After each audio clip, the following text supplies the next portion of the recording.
Hi, my name is Brandon Bruna, and I'm the transition expert with Life Cycle Transitions.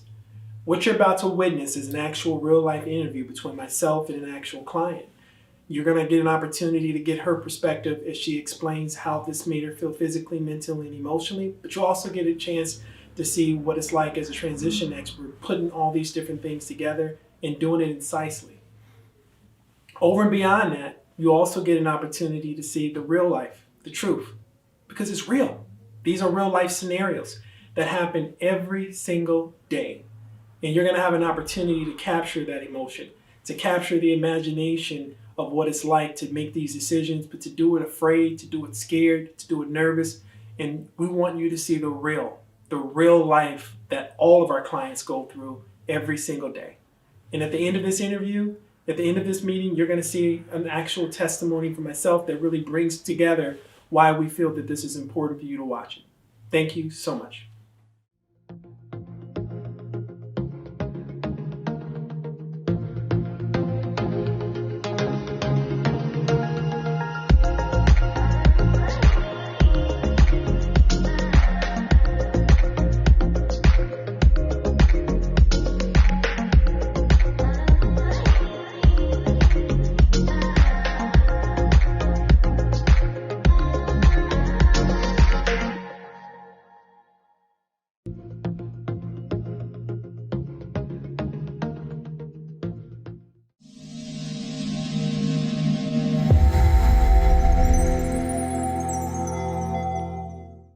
Good afternoon. I'm here with Kathy.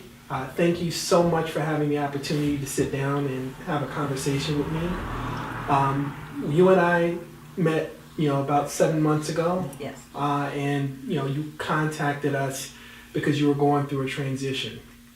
And in your transition, there was a number of different elements that were Yes. that were going on, and you verbalized to me, some of your concerns back then.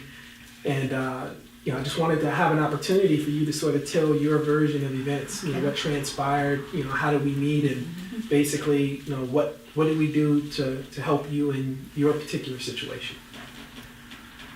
As I've gotten older, 69 now, I also have developed many chronic illnesses that have not allowed me to do everything I wanted to do in the course of a day.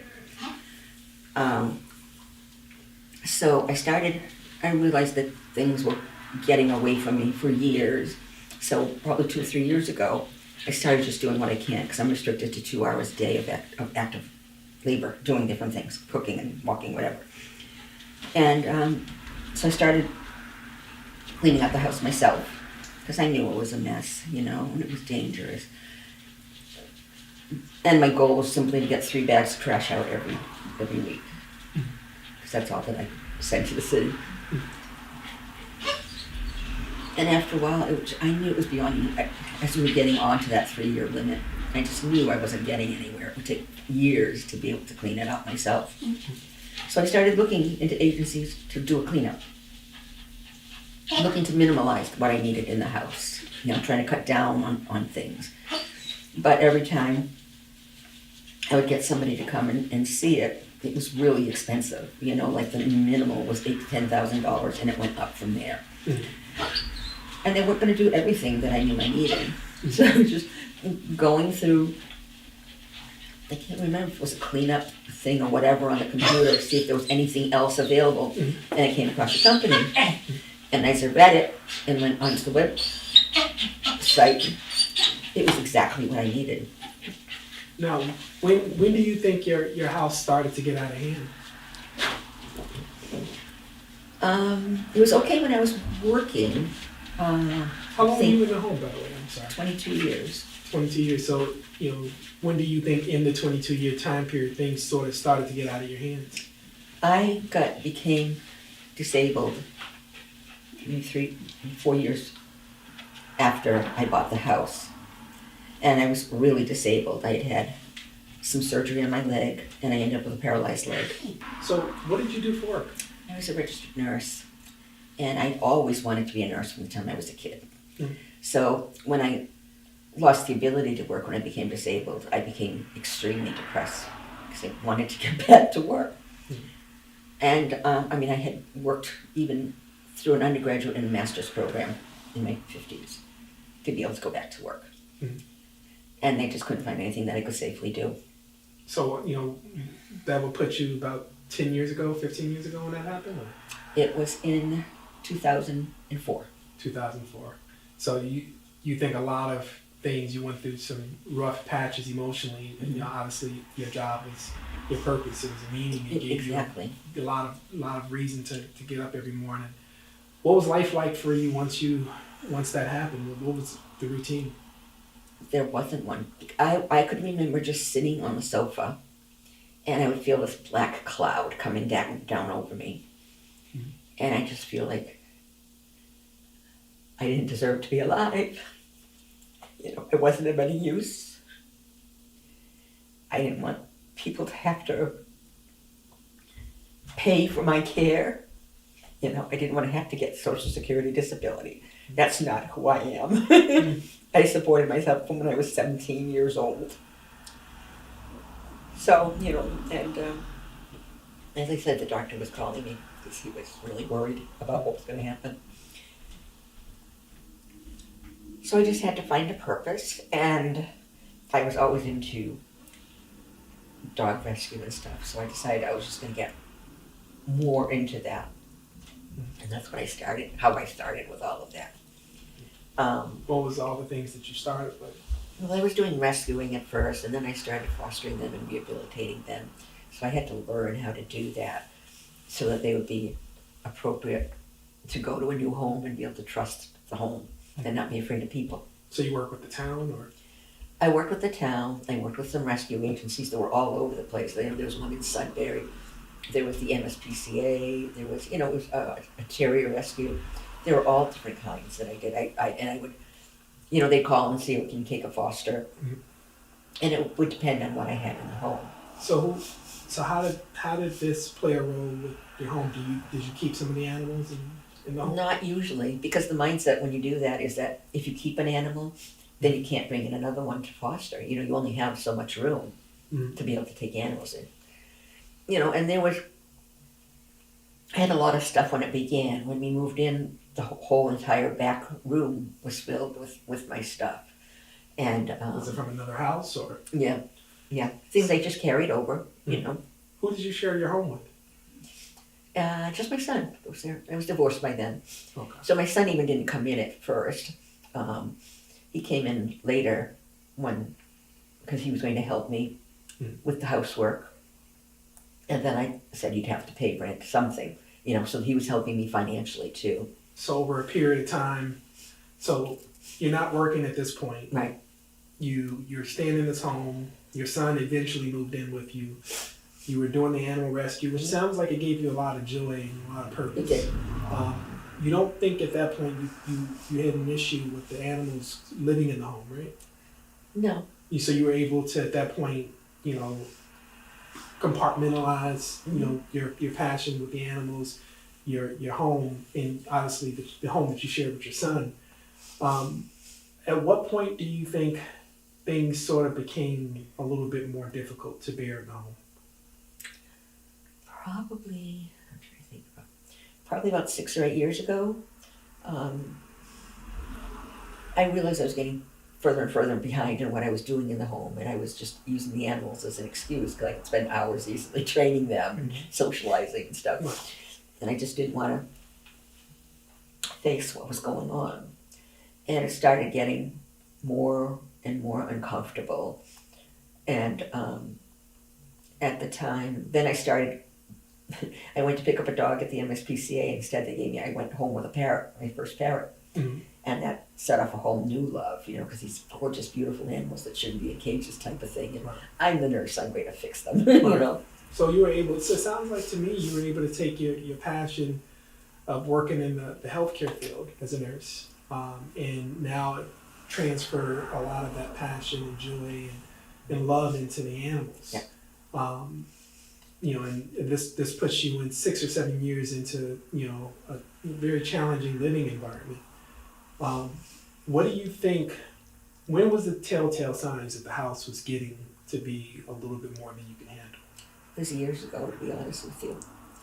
Was it from a maintenance standpoint, or was For it? maintenance, and I couldn't afford to keep it up. I didn't have the energy to clean it the way it should have been cleaned. And it got to a point where I didn't have enough money to be able to keep up with just the upkeep of a house, just all the regular things that you do when you have a house.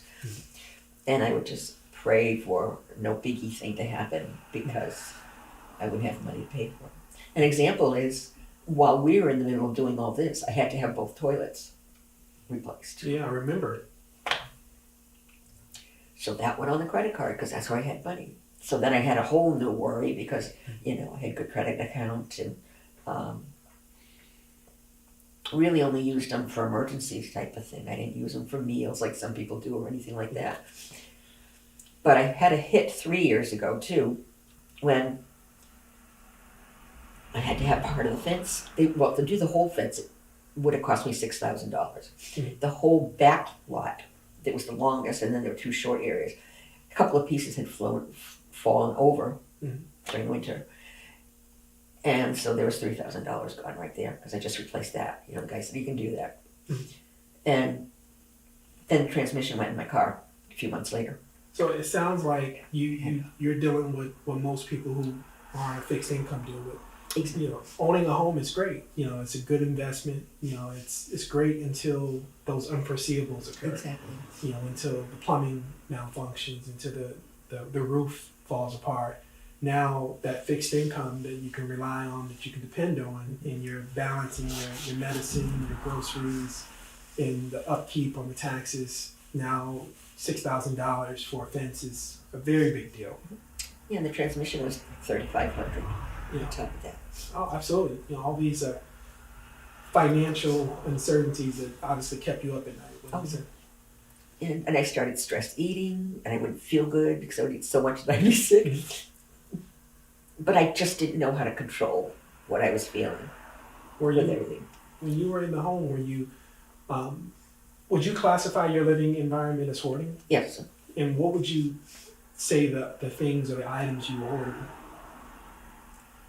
Just minutia, mail coming in and I'll get to it later, so it goes in the bag somewhere, that kind of thing.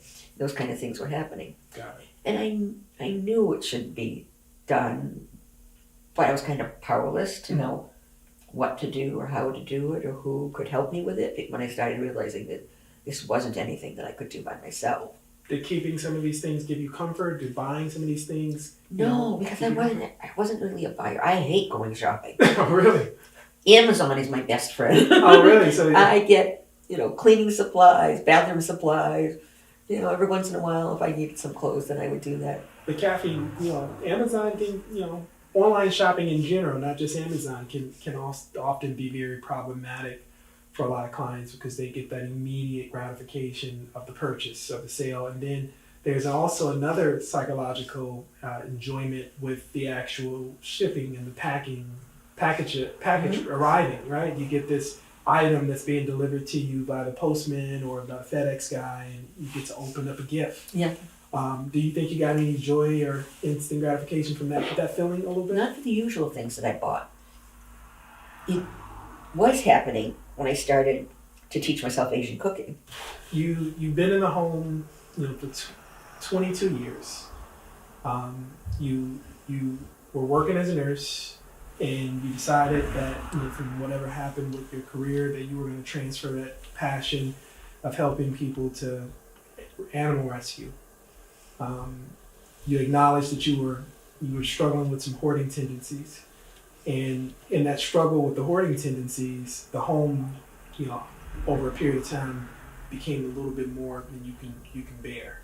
A lot more. What were some of the indicators that you knew that this was getting bad for you? I think I kind of knew anyway, but I can remember when the hoarding show started. Mm-hmm. I started watching, not all of them, but some of them, depending on what was going on in the home. And I could see that in me, and I knew. Was it a hard thing to digest at one point? Yeah, because it was kind of like, okay, so this is verifying what my thoughts were, what my fears were, that's where I was. Mm. And I began to see no way out. I didn't know how I was going to get control over it all, except I started stressing. That's what I do. I'd start worrying about it. Mm. So I'd go make something, to try to. So,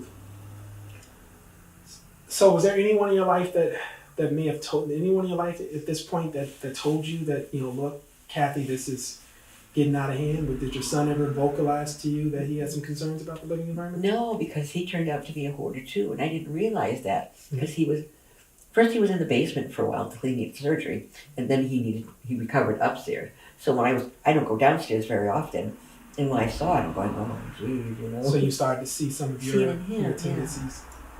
Yeah. Was anybody in your family struggling with hoarding? Did your mom or grandmother or anybody? Not that I remember. My father, my father did too. Mm. But it's the craziest thing. He hoarded food products. My mother was always yelling at him. I can remember that from the time I was little. Because if there was something on sale and she needed 2 of them, he would do the shopping. He'd come back with 6 of them, to the point that he built those shelves that you put in, utility rooms and stuff like that. And he'd start stacking them all on those down in the basement. And he did that to the day he died. Wow. So you struggled with the home. You realized at some point or another you needed to get help. What happened then? Who was the first person that you called and why? The first person I talked to was actually the guy who does my lawn service and, my winter stuff. Because he also has tenants. So he repairs them and, I figured maybe he... So he has tenants? Okay. Yeah. Okay. Yeah, he's several housing units. So I thought, well, maybe he would be interested because he was asking to do little things around the house because they, struggling with the COVID virus. And so he was the first one that said, well, he knows me a little bit more. So maybe he'd want to take this job in. When he came into the house, he just says, oh, geez, Kathy, I think this is more than I could do. This is like, thousands and thousands of dollars. Mm-hmm. So that was the first one. Another guy I called, I was admitting to having a lot of clutter. Vaguely, right? Polite word for it. He said he was really rude. He was insulting. Oh, really? He didn't even come, but he took every opportunity he could to throw some kind of insult at me. Take jabs at you. Yeah, and saying, do you know that what you're describing is going to be at least $10,000? And I'm like, where am I going to get $10,000? Mm-hmm. But a couple other people, they were the same way, they in the same range. I couldn't afford it. Mm-hmm. So how did you end up with us? How did you and how did you find us? What was? I was just thinking of every different word for, clean hoarding, cleanup, or whatever. And as soon as I saw a transition, and I started reading, I just came across your website by accident. Mm-hmm. Oh, it wasn't a search, when I was doing a Google search. Mm-hmm. And when I went to your website, I read, oh, I'm sorry. I was like, your description was exactly what I needed. Mm-hmm. But I'm going, okay, so is this guy going to be another one like the other 4 guys, Mm-hmm. and just say no. But I didn't think so, not from what you were describing and the way you worded what you did. Mm-hmm. There was no denigrating remarks, there's no, well, this is an illness, and you need to get help, any of that kind of stuff. You came across as more like you wanted to help me. And you did that. That's what you did. Well, I mean, I recall our conversation, and what I heard on the other end was a person who was definitely very nervous. You were, afraid, and I sensed an enormous amount of anxieties. But I commended you then. I'm commending you now by making that phone call because it took a lot of courage, Kathy. You and I met. It was.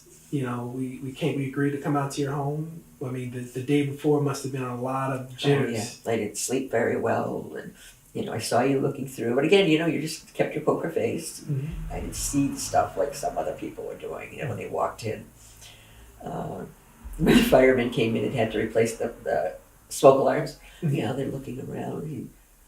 Do you have any safe exit here if there was a fire? And I said, of course I know. I really got resistant with it right away, insulted. And it was taking me right back to before you came again. Mm-hmm. I know what they were saying. I realized it. I expected it. Right. I mean, it was, I can look back in the initial assessment, as you know, before we meet with any of our clients, we do the evaluation assessment to walk the property, to meet you, get some ideas on the tendencies and how we can address it both mentally as well as physically. And we rate properties on a scale of 1 to 3. 1 meaning that there obviously is some reason, otherwise you wouldn't have contacted us. 2 meaning it's getting to a point where it's getting very serious, and 3 is the more concerning situations. These are properties that egresses are blocked. There's fire hazards, there's trip hazards, there's sanitary and hazards in the home, and usually 3 represents a liability for a condemnation, and that's usually a property that we'll get a call from elder services, inspectional services, the fire department, like, look, we're boarding up the place and we need these things addressed beforehand. I do recall when we were doing the walkthrough, I did share with you what we rated your property as, right? Do you remember? Yeah, it was a 3. You told me that should be condemned. Right. That's when I hit my brick wall. No. I knew it. But the way you said it again, it wasn't in an insulting way, it was in a concerned way. So I didn't walk away from you or kick you out. Maybe you were afraid I was going to kick you out because we did it at your car. Remember, we did it outside. Yeah, Kathy, it's always a very difficult conversation to have when you're telling someone this. It's coming from a loving place with me because, I look at you as how I would look at my mom, my sister, my brother, whoever else I love in my life. Mm-hmm. When it's a situation that is dangerous and human life is involved, it supersedes all the other predicaments. And in your case, like the other cases in the past, I really wanted you to know that this is a problem and it's dangerous, but it's a situation that we can fix before it's too late. And that's what you followed it with. Yeah. There was the but afterwards, not the but before. No. And we never wanted you to feel judged. Do you think you didn't feel judged throughout the process? No. So initially, it sounds like when we first met, the goal was when you called me and when I came out there, I think our focus initially was to get this place cleaned up. And at that point, you had talked to a few people beforehand, and you had an idea that it was going to cost in the thousands. When you and I talked, what were some of the things that we reviewed, evaluated? What were the options that we talked about? Sometimes you could be called by a family member or a friend or somebody that you might have some concerns of, or there would be somebody who was in the hospital and the family thought the house needed to be cleaned, so that you would go in there and clean it and then sanitize it, so then the person can come back in the house afterwards and with a fresh start. Right. And there were a few like that. And then it came to the ones where you don't have the option to going back. There's just no way of fixing things like that. Yeah, I mean, these are scenarios where, sometimes you reach a point of no return where the distance of continuing is shorter than the distance of returning. I think that when we reviewed your home and we walked through the kitchen, the bathrooms, the hallways, beyond the hoarding and the accumulation of items, the property was starting to show its wear. Mm-hmm. And my biggest concern is that once we even dealt with the cleanup, there were going to be other issues, of maintenance that needed to be addressed, both cosmetically and also structurally. Yeah.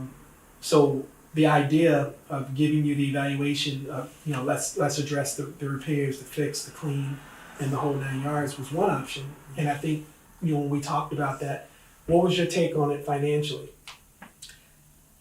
There was no way I could do it. I live on Social Security, and I have, as I said, I'm very ill.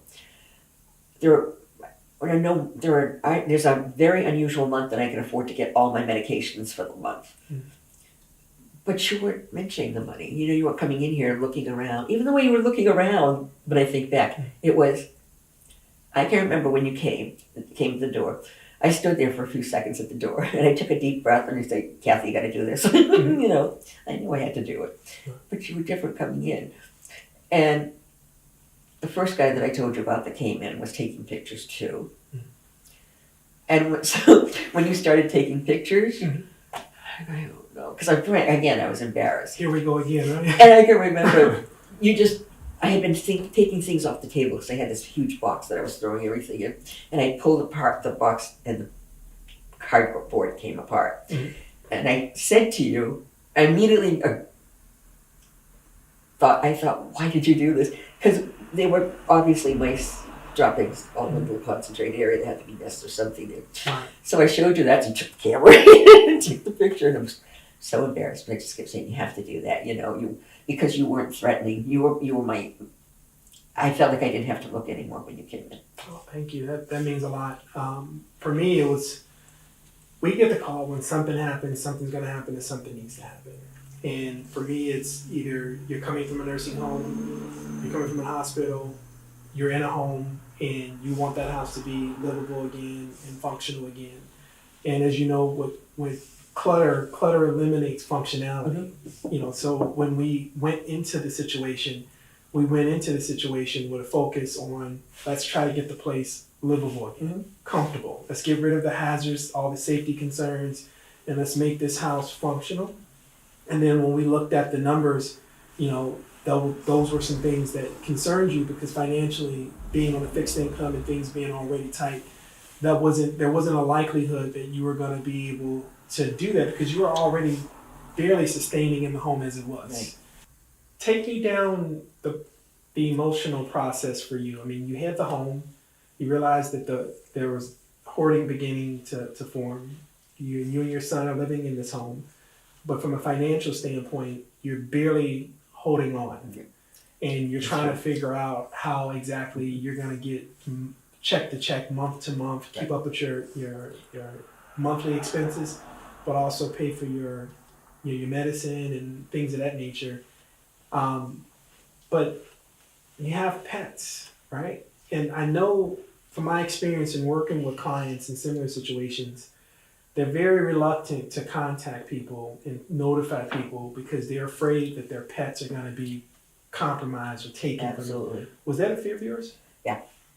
Especially for the birds. The dogs and cats kind of, and I've seen it on the hoarding shows, they just kind of, no matter how bad the hoarding was, the animals just kind of adapted. They wanted to be with their owner. But my special concern was I had parrots. Okay. And it's their respiratory systems that could get compromised. And again, I knew that, but didn't want to do, Right. and I have one bird that's really sick we're just doing supportive care. We're not doing any more treats or anything because she's too ill. And I thought that it was really unfair to Arlo to do this to her. And the vet would yell at me because she knows a lot of the stuff. And she would say, Kathy, you're always putting your animals first. They need medicine, then you get it, never mind yours. Yours take a back seat. You've got to put yourself first. And it took her years of doing that before I started realizing that I deserved to take myself first. And then that way I could take care of the animals the way they deserve to be taken care of. Right. So that's what we're doing. So when you were thinking about the animals, you were thinking about yourself, you were also thinking about your son, and your relationship with him hasn't always been great through this process, was it? Yeah. And how was that? How was your relationship with your son? I kept him around as long as I did, even with our problems, because I needed the money. When he lost his long-time job and then went 3 months without a job, I'm like, oh my God, what are we going to do? And then he finally got one, and it was, half the salary of what he had. And I just had to tell him, I need X amount of money for us to be able to stay in this house. Mm-hmm. But things just went downhill from there, and that was in 2017. And so, no matter how I tried to talk to him and describe it to him and everything else, he was in his own little world, as you know. And so you had your livelihood, which you were trying to sustain and support yourself. You had the home, which you can recognize was starting to show its wear and tear. Then you had the hoarding tendencies that you saw beginning to illuminate, and then this strained relationship with your son. And then you have the pets. You got your plate pretty full right now at this point. Wouldn't you agree? Yeah. So just take me back to where we were when we did the final walkthrough. 2 days later, you were provided options. Mm-hmm. What were those options that you were provided? You said that we could try, and the options you usually tell people is that we can clean it up and sanitize it. But then the problem is you're saying that you can't sustain the house anyway. So what would you want to do? Mhm. And you slowly, all the things you were talking about, you slowly led me towards. Because I remember one of the first things I said to you is, I'm not selling my house. Right. You first started, I can remember that. And I said, first of all, I'm not selling the house. Right, right. That was a sticking point for you. And it's interesting. I remember like it was yesterday. You immediately had anxieties with the idea of selling this home, and I think we were in front of your home, and we were talking about your neighbors, and you had told me, your neighbors, and talk to me about how long your neighbors have been in your community. Oh, a long, long time. They were slowly passing away because they were all older couples when I moved in there. But now there are people that have kids and they're walking around, and I just had the feeling they were starting to see things, and I was afraid if people started coming in to do something, what are they going to say? And are they going to start trying to snoop around? And I was embarrassed. Mhm. I always thought of a way towards the last few years of not have meeting with my friends at my house. Right. No. We'd go to a restaurant or something because I didn't want to show them the house. It's always interesting with clients of mine that the home represents so much of their personality. Like I told you before, you learn more about a person from their home than any other facet of life. What car they drive, what music they listen to. It tells you where you eat, where you sleep, how much time you spend in any particular room. And for you to have this conversation about you having to sell your home almost sort of felt like you were giving your identity away a little bit. Yeah. And I can tell by the way you immediately responded. I mean, it was like no. Yeah. But what happened to make you think differently? I started to think about it. He didn't really pressure or anything because that was the last option from helping me relocate and you taking the home type of thing. I said, Kathy, what are you thinking about? You haven't been able to take care of the home. You can't do gardening or anything that you used to be able to do. You can't even take care of the inside of a house. Mm-hmm. So take me down the decision-making process for you. What was it like when you came to the realization on what decision and what direction you were going to take? When I calmed down and really started thinking about it, Mhm. it's like, you're so stupid, Kathy. This is what you've been looking for. As you know, I have my sister's like my friend. We've been friends for over 50 years. Mm. And so I contacted Donna, and we sent emails back and forth because she's not always around. She could be in Florida, she could be at the Cape. So right away she sent back the email that I forwarded to you. Right. Kathy, this is what you've been waiting for. He's your angel. God has sent you an angel. Oh, Take it. And she started right away. Take it. You deserve it. This is for you for a change, not other people. You have to think of yourself and what will be best for you. She was concerned that my son was going to make it a problem. But it didn't end up being, because I just told him that I was selling, because by then I felt strong enough to be able to do that. Mm-hmm. And it was just like a relief when it happened, when I finally said, I don't need this house. It doesn't mean the same to me as it did 22 years ago. So, when I could have fun and do the things I wanted to do outside with my gardening and my little vegetable patch I used to have. And, I planted blueberry trees and everything. I don't have that joy from it anymore because I can't do it anyway. Mm-hmm. So why hold on to something that isn't giving you pleasure in life anymore? Right. You felt imprisoned to this home. Yeah, exactly. Yeah. So for us, when we go into these situations, it's all about exploring options. And when we refer to the company as transition company, Yep. It's life cycle transitions because in so many ways it's about the cycle of life. Mm-hmm. You buy a house 22 years prior, you're a different person, physically, mentally, and emotionally. Very often financially. Yeah. We find a lot of people as they retire are not where they thought they would be, Exactly. and as a result of having less income, but also less ability to go out and get another job, and sometimes even shoveling the snow. Yeah.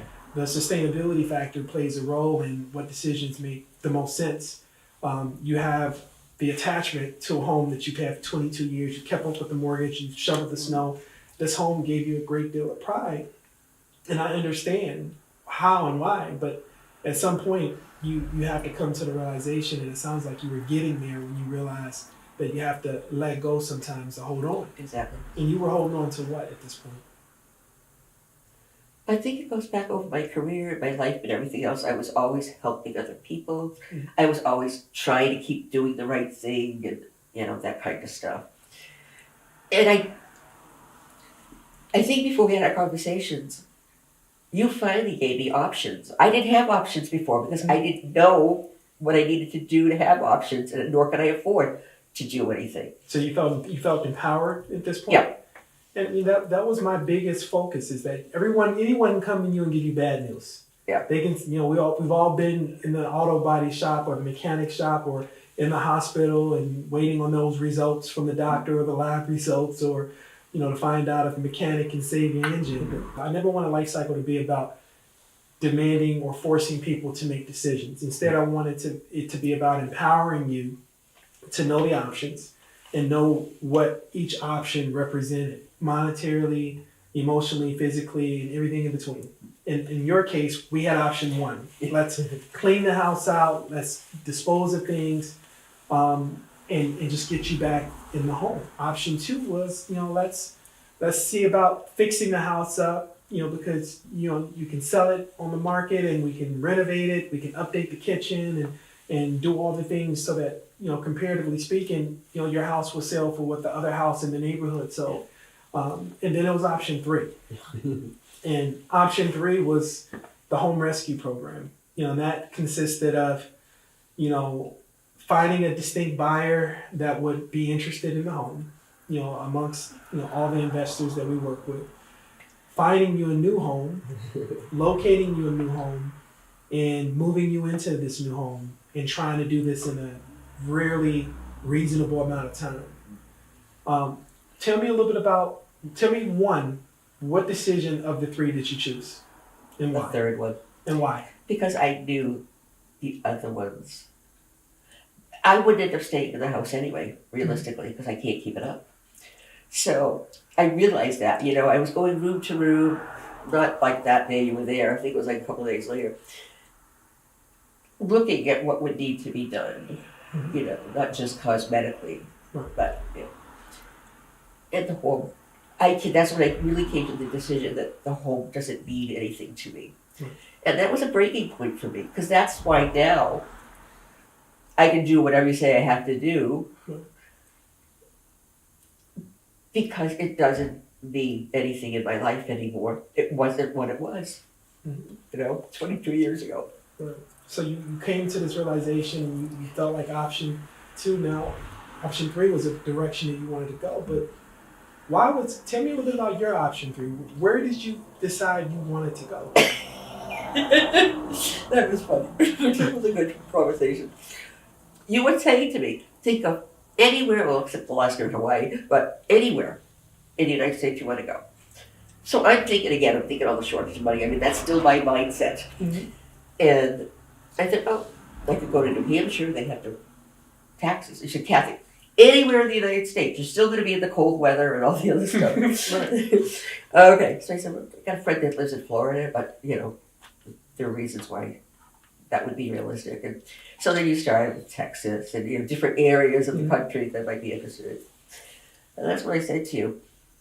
I don't know why, but my whole working life, as long as I could think, I always thought I would end up in Charlotte, North Carolina. That's what you did. And you went, really? And I said, yeah. So I said it again.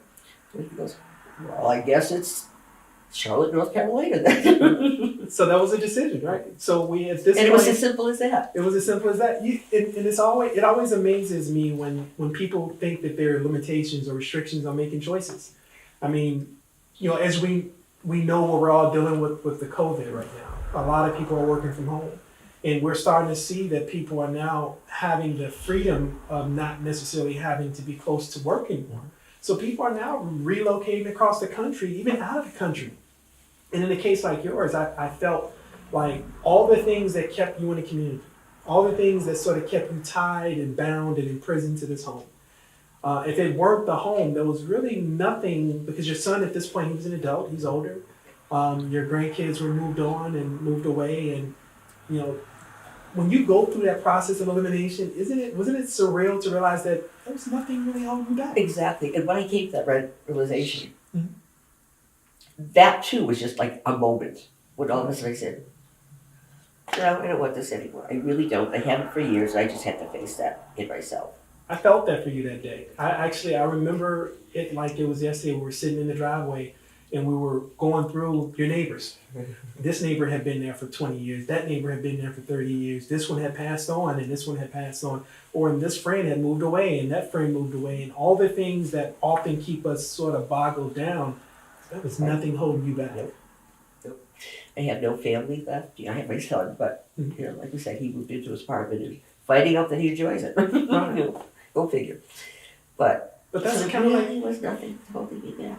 that's kind of what fear does in a way. Would you say like fear always represents itself in a much larger, bigger picture than it actually is? And you shared with me your spirituality and how important it is for you to think of a higher power. And in this case, I think we overcame that anxiety and the fear of the unknown. It wasn't as scary anymore, right? No, and then you started sending me these, I don't know what you call them, I don't remember, these little fit sayings. Oh yeah, the morning supportive- sayings. Yeah. And I would read those, and then I would go back and read them again. Sometimes I'd only read one, sometimes I'd start at the beginning. Because it just, what they were saying, just the labels for each of them Right. was me. I'm glad you And did. that really supported me. But you've been supportive through the whole thing. It's like, Kathy, it's going to be okay. Don't worry about it, Kathy, it's going to be okay.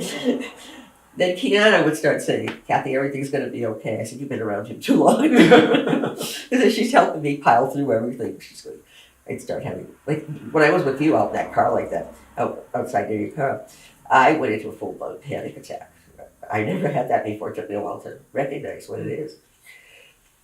And I would start, she recognized when I was starting to get overwhelmed with things. And that final day when we had to, all of a sudden we only have a few hours to move, was really bad. I saw them in the, I was thinking, I don't know if Brandon got the message or not. Maybe he does, because I thought I wasn't going to need the help. So when I opened the door that last day, and there they are. Oh my gosh, I'm so glad you two are here. No, I mean so we elected to go North Carolina, in Charlotte, North Carolina, and the home rescue program was the direction you were going to go. The business of securing a buyer was a very challenging process. It took us a little longer because of the condition of the home for us to find someone, but we did. And once we found that buyer and we were able to secure the place in North Carolina, what decisions went into you finding the place that you wanted to move to? Well, I realized North Carolina is a big place. And how the state is set up, and I did my research, just like I did my research for you, to be able to trust you too. And my doctors had told me that they wanted me to be at a certain hospital. It was really a premier hospital in North Carolina. So when I Googled how far it was from Charlotte to this hospital, it was a 2-hour drive. And they were like, no, if you need to be hospitalized, you need to be within a 30 minutes of a drive from there. So then Levy and I started looking at different areas. And Levy is our project coordinator in the office that sort of helped you coordinate the relocation process in the home rescue program. What were some of the options that we looked at? We looked at independent living, assisted living, then we looked at apartments. What made you decide to choose the apartment versus the assisted living? Because I think at this point in my life, this is what I would really enjoy. I did want to build a house. My doctor, the first thing he says, so how big a house are you going to get this time? I said, I'm done with that. I'm done with owning a home. I wanted to permanently free myself away from there. And it just seemed like a more realistic thing to me. So then there was the old senior living too. That was the other place too. But when we looked at that, the prices were way beyond my range. So you're in the home rescue program at this point. We elected to find your location in Charlotte, North Carolina, which was a place that you always wanted to live. The items in your home had been sorted through. We figured out what you were going to take, what you were going to bring. You're going into you're finally downsizing at this point, which at this stage in your life, things should be easier, right? Tell me what happened now that you're in the home rescue program. How's your life changed? I'm a lot happier because I know I have the security that you have my back. Mhm. You and everybody else that I've come in contact with. A problem would come up. Don't worry, Kathy, we're taking care of it now. We're just letting you know. Because I think we had well, maybe to you isn't different, but I thought it was particularly challenging with the sale of the house and sorting through the whole thing. So did the sale go through? Sale went through. Sale went through. Sale went through. What about your first? Again, I wasn't even ready. I mean, I had antiques in the house. I had, some little collection. I didn't have a lot of stuff, little tchotchkes.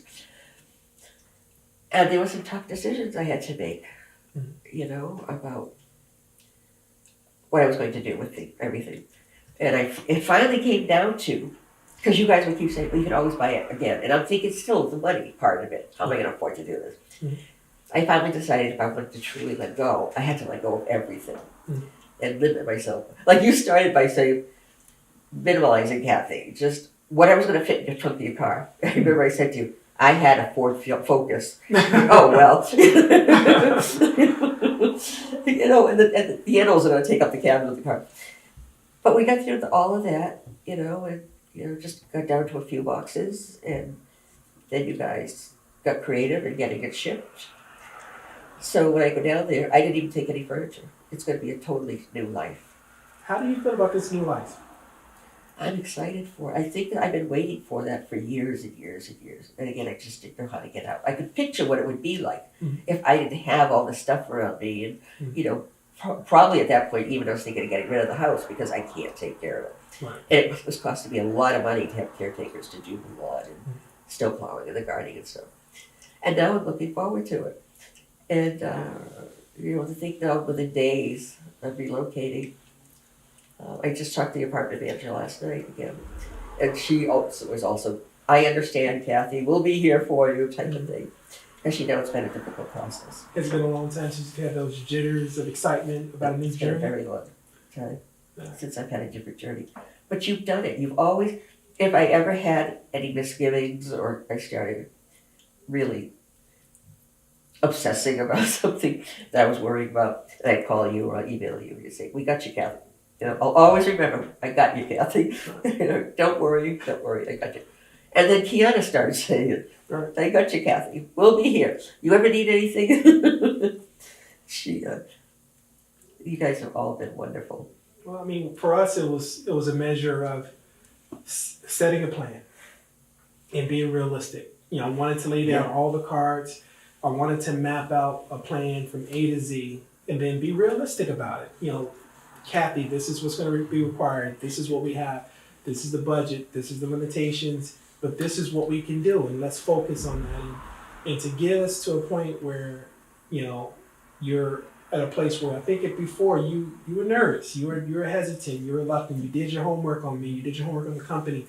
But I think along the way, there was delays that made you feel all the way up into the final day of the closing. Oh yeah. You were like, is this going to happen, Brandon? I've had too many people do bad things or take advantage of me. It happened with my ex-husband. He took all the money that we had saved and we couldn't find it. So it's been rough for me. But once I knew I could trust you, I would give you that call or that email. I don't mean to bother you, Brandon, but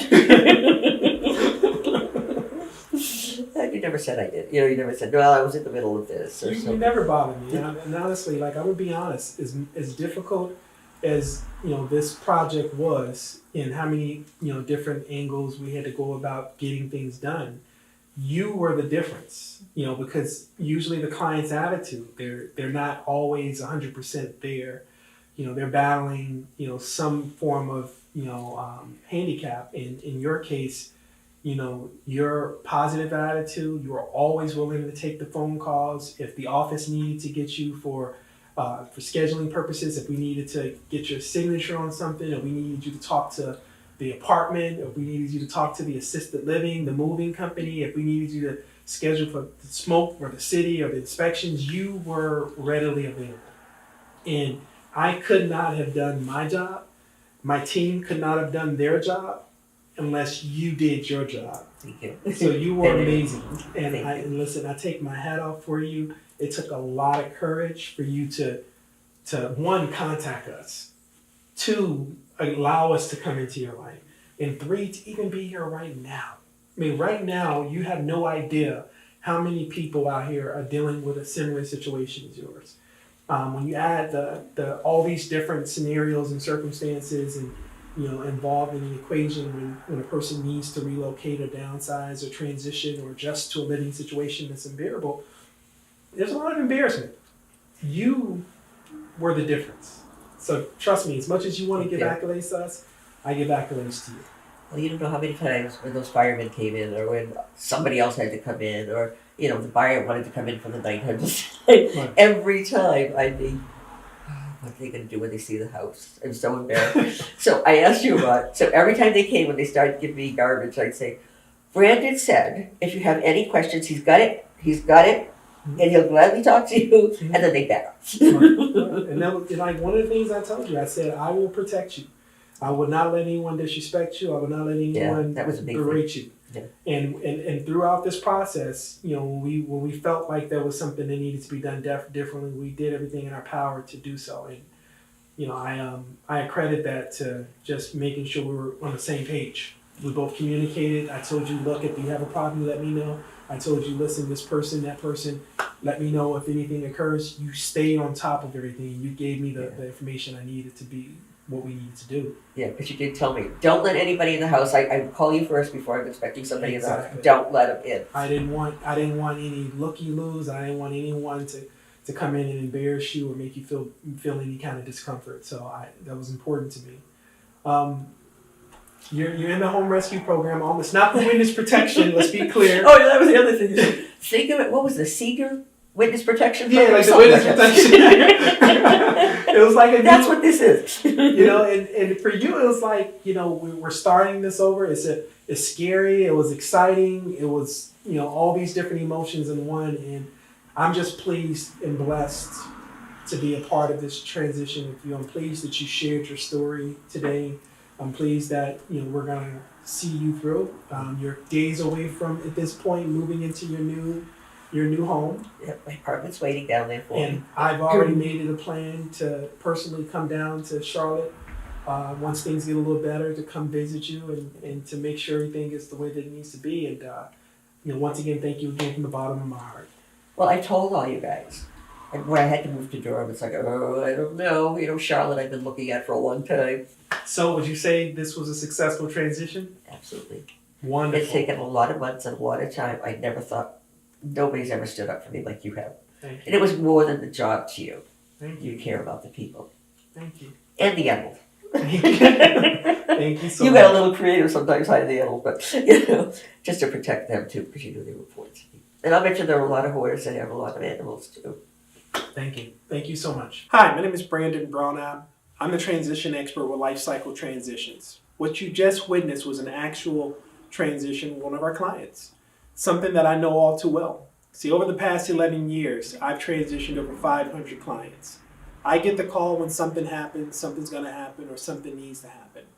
Whether it's downsizing a home that's been in the family for a number of years, addressing a hoarding situation, preparing a distressed home for sale, or simply dealing with a retirement or divorce, or just trying to get a house that's been in your home and you just want to fix it up and figure out what the market would do for it. Whatever the case may be, that's what we do. We help you adjust to change. And right now, something did change. Everything changed. See, COVID-19 interrupted everything we knew about life. Due to the social distancing and the isolation, Americans had to adjust in record pace to the world around us. But in the midst of this, life continues to go on. And no other platform has captured that authentic, organic experience better than we have. In fact, it's quantum leaped our company's initiative. As we work with the new restrictions and new limitations, we think that there's a lot that can be said. There's a lot that can be done, and we want to do it together. I am excited about my experience in working with the Hoarding Show, and I think I'm going to be there for many, many years. But I also think that there's something else that I think the American people are looking for. There's a viewership that's anxious to see what's going on around them. And over the past 2 years, a lot of things have been magnified and a lot of things have been limited. I think we have the ability through the lens of America to show how people are adjusting to change. Because when it's more than just a change, it's a transition. Come with me as we take on those journeys. Thank you.